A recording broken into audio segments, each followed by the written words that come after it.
Então vamos lá para a nossa quarta aula. Nessa aula a gente vai falar sobre como fazer um briefing matador, beleza? Vamos passo a passo aqui para vocês pegarem bem a importância que é um bom briefing. Primeiro, o que é um briefing? Né? Eu sei que, principalmente se você for iniciante, tem algumas palavras que elas podem, às vezes, até assustar. Eu tinha medo da linha editorial, eu não conseguia entender o que era uma linha editorial. Mas com o tempo, quando a gente vai ouvindo e vai ouvindo outro profissional explicando, várias pessoas de pontos diferentes, fica mais fácil digerir a informação. Então, um briefing é um conjunto de informações sobre o cliente ou o projeto, né, que você vai fazer para ele. Ele é feito basicamente de muitas perguntas, como tá aí.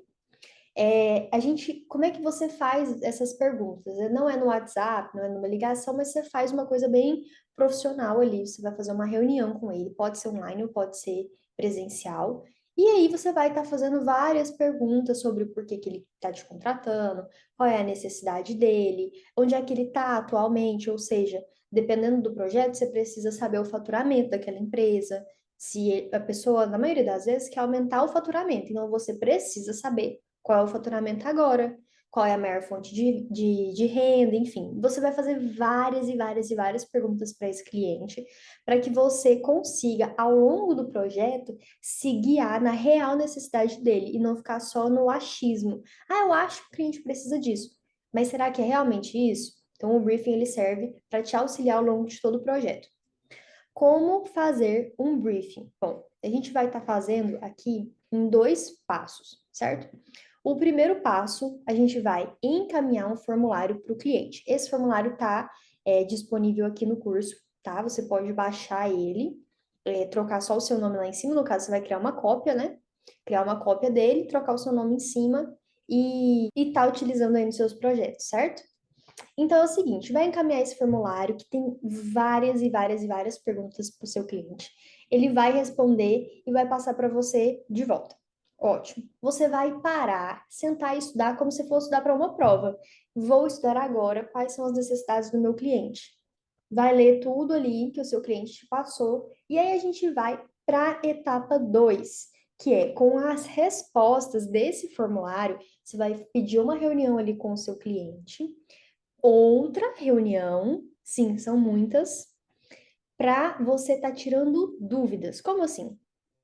Quando eu comecei, essa etapa um, eu mandava para o meu cliente o formulário, deixava ele se virar lá para responder no tempo dele, ele me passava, eu estudava exatamente da forma que eu estou falando aqui com vocês, e aí eu ia para a reunião de tira dúvidas, que é a segunda etapa do briefing. Mas ao longo do tempo eu percebi que às vezes o cliente responde de qualquer jeito, e não dá tudo que eu preciso para estudar para ir para a reunião de tira dúvidas. Então, como que eu te indico você fazer aí? Marca duas reuniões. Não tenha medo de você marcar a reunião com o seu cliente se elas realmente forem necessárias. Agora, se a reunião não é necessária, deixa para lá. Se dá para resolver por uma mensagem no WhatsApp, por uma ligação rápida, prefira essa forma. Até porque, na maioria das vezes, os nossos clientes, eles têm empresa, eles são uma marca pessoal.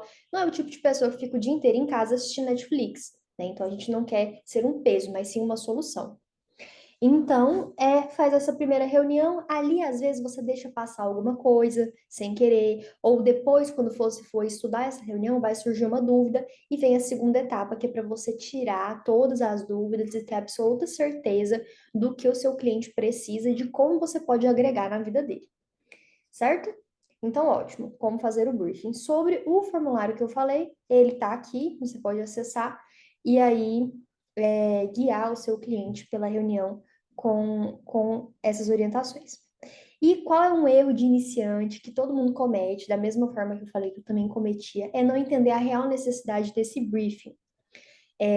Quando a gente começa, que foi o meu caso, talvez seja o seu, a gente começa normalmente com um conhecido. E aí você pode acabar pensando que sabe o que aquela pessoa precisa, você está estudando muito, a pessoa não está, enfim. Mas pergunte, faça perguntas. Exemplo, hoje na minha agência nós atendemos clientes de diversos nichos. Para cada cliente, eu tento perguntar o máximo possível do nicho dele, e não sobre marketing.